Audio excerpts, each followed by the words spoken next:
Hi there, it's Jacqueline from Homeworks Etc. We are super excited to be showcasing our wood letters today. With a few simple supplies, you can repaint wood letters to decorate your home.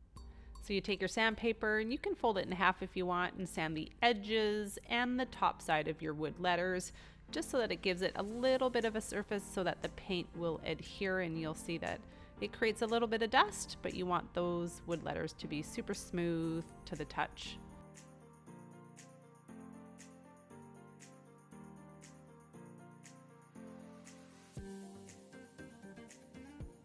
There's so many paint color options that you can choose from, and you're only going to need one little sample jar, which will paint probably 6 letters, I bet.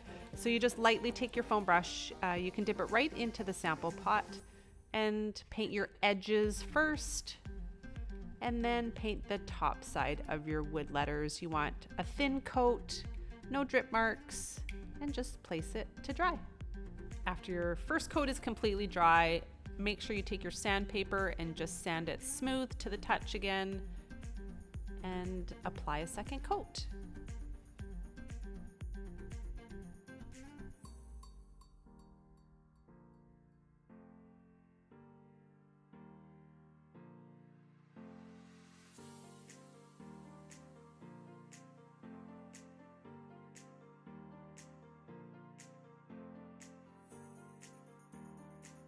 You can head to homeworksetc.ca to find all the supplies you need for this DIY project.